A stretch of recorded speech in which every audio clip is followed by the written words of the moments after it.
So, now we come to the application process. The application process, we have covered three. One is the roller coating or the roller printing, the other is the screen printing, and the third is the digital print. Now, before we go on to how we apply these inks onto the glass, there are certain things that need to be taken care of.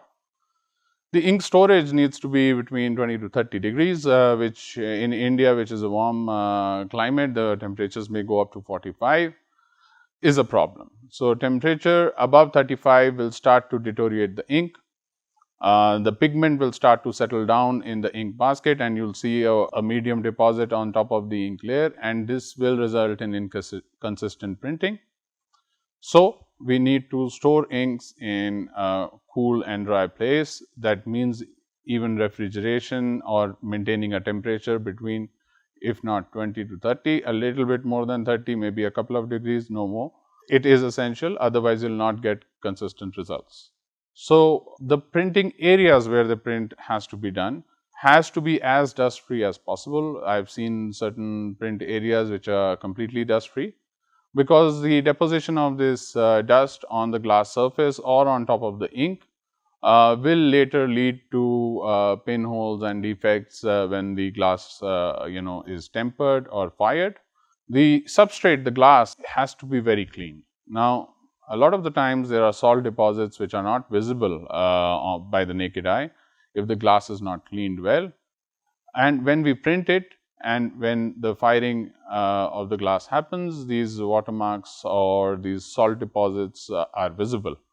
At that time, you may have lost a lot of glass and you will have no way to repair it. So, it is best to clean the glass well before we start to print. The other essential is checking the tin side. Now, when you are using float glass, there are two sides of the glass. One side is the air side and one is the side which is floating on the tin bath. Now, tin is a metal. Some of the inks do not react too well with tin. So, it is essential to print on the air side, and all the glasses have to be printed on the air side. Otherwise, you will get a color variation, or you might get something called a bloom or a color difference in the print. Other than that, always use the same glass. I know there are many brands of glass available. So, it does not matter which one you use. Just use the same glass, because there will be a color variation because of the tint of the glass, and also ensure that it is from the same furnace. So, if a glass manufacturer has 3 furnaces, make sure it is coming from the same one. You do not want a color variation due to this. So, these are certain preconditions before we start to print the glass.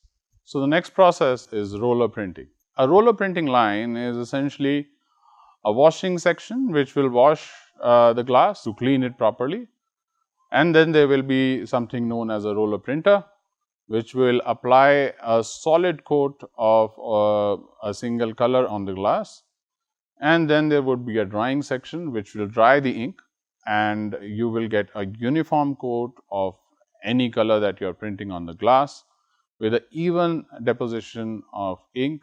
This deposition of ink can be controlled.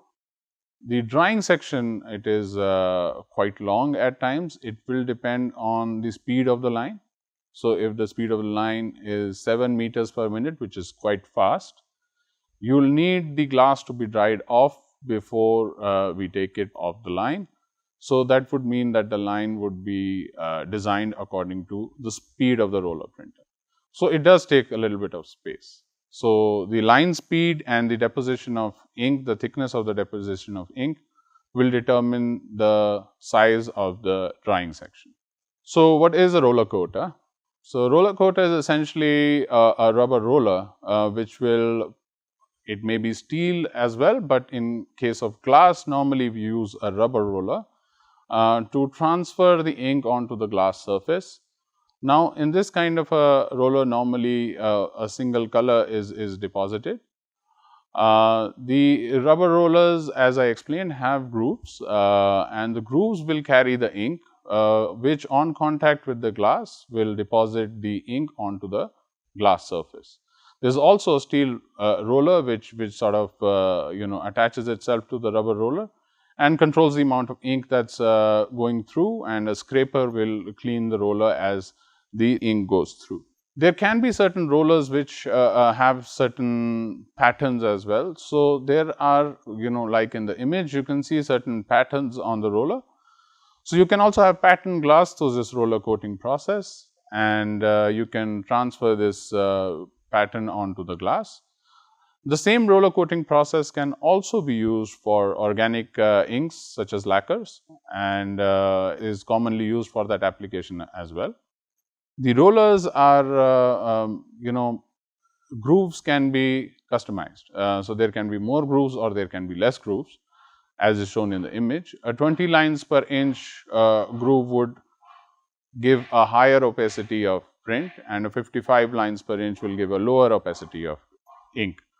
So the maximum that you normally print is 100 microns, which is what we call a high opacity print. Any more and you will start having problems during the firing process, and 40 to 50 microns would be the lower end on the low opacity ink deposition. So it depends on the application on which the glass is going. For example, if it's going on a wall cladding, you need a high opacity print, you need a 100 micron deposition, and with certain lighter colors, even that 100 micron deposition may not be sufficient. So you have to choose the right ink with the right pigmentation.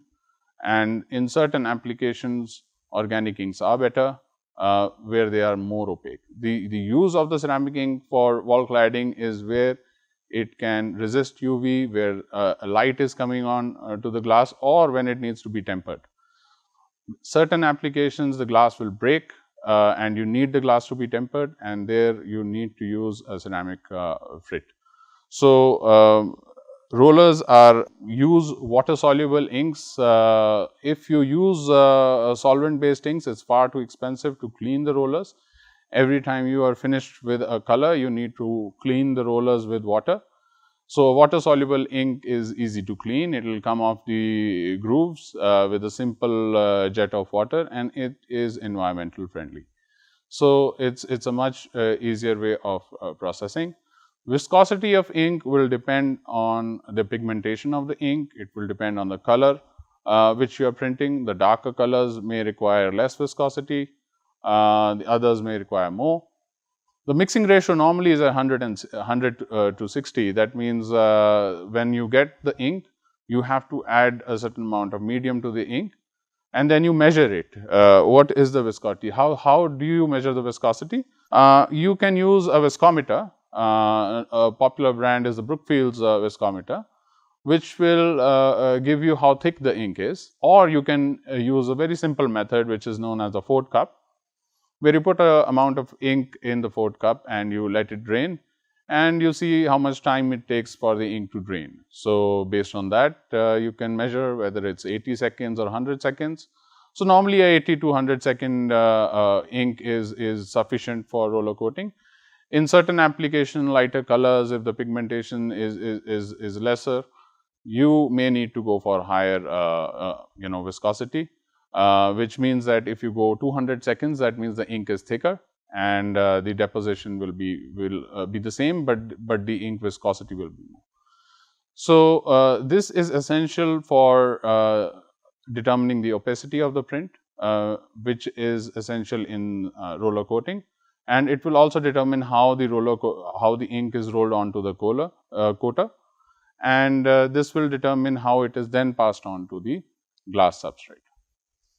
So applications such as these, where it's going on a wall, we recommend that you use a high opacity roller, go for 100 micron deposition, and the viscosity of around 80 to 100, although parameters vary according to the inks that you use.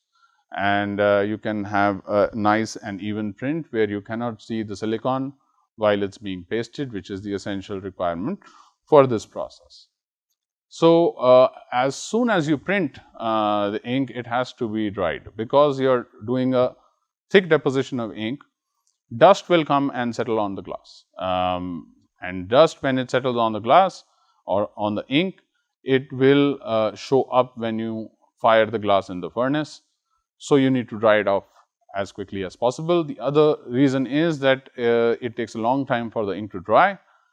So when you unload the glass of the machine, there is a chance that the frit gets damaged. So the sooner it gets dried off, the better adhesion it will have on the glass, and the lesser chances it has to deteriorate while handling.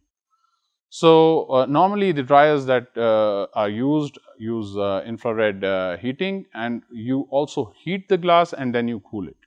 So, it is essential to cool it to be able to handle it, and if you just heat it and let it be, then there can be other problems as well.